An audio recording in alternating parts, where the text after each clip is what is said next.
Welcome back, my friend.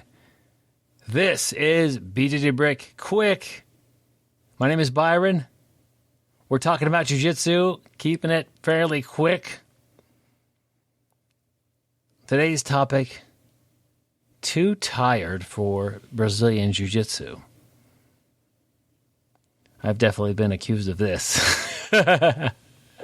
And I do know that if you get, good sleep and take care of your sleep health, that is really important to your athletic performance. So you will actually do better. Look into it.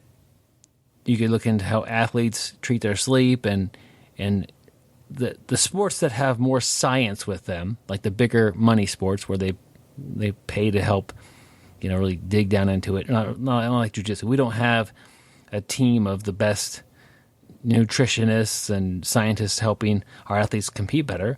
We have teams of jiu-jitsu people working, and they'll get a weightlifting coach maybe or a dietitian to help them out. But it's a little different than like something like the NFL or NBA or any of these big sports where they actually have it down to a science, getting your body to perform. Sleep is important.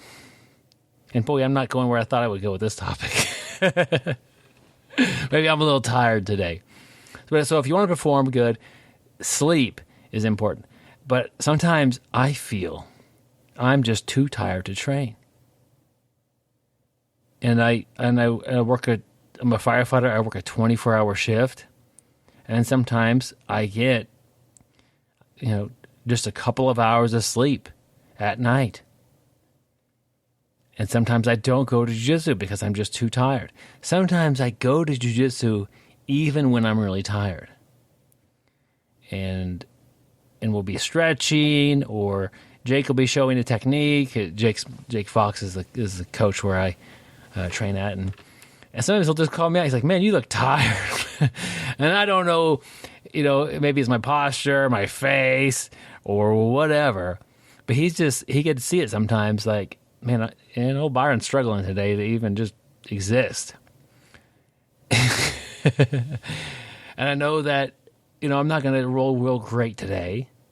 But I still want to go to jiu-jitsu. It's an enjoyable experience. So I go, even when I'm tired sometimes. But what happens is, like, okay, stretching, I'm tired during stretching sometimes. I'm tired during the technique sometimes. But usually, and I say usually, I really come alive and wake up for the active part of jiu-jitsu, for rolling. I'll leave the gym with more energy than I walked in with. And there's no surprise about fitness and working out and giving you energy. But also, I think there's a big part of the mental aspect of working out and doing something you enjoy with people who are your friends. Those are big factors as well, I think. So sometimes I'm too tired really just to even face a day. And I go to jiu-jitsu and I feel great all the way into bedtime. And maybe I need to get to bed a little earlier or whatever, but I don't know. I try not to think of myself as being too tired for jiu-jitsu. I could be too tired to drive safely to jiu-jitsu. That would be a thing that would keep me off the mats that day.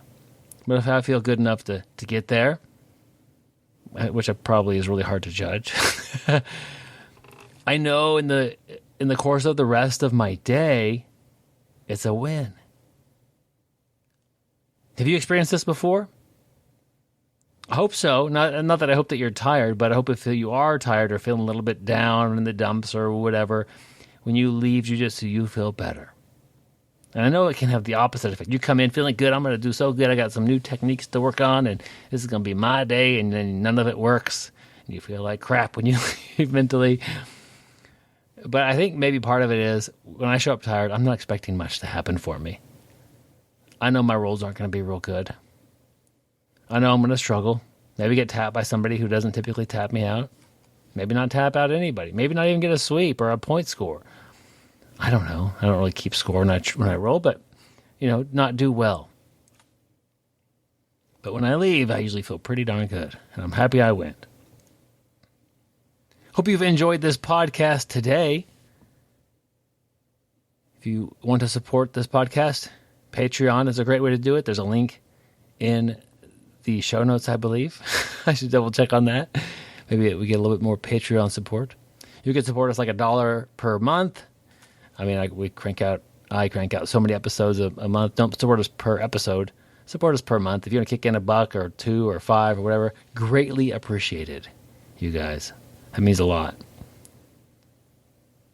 We'll catch you next time. I want you to stay sweaty, my friends.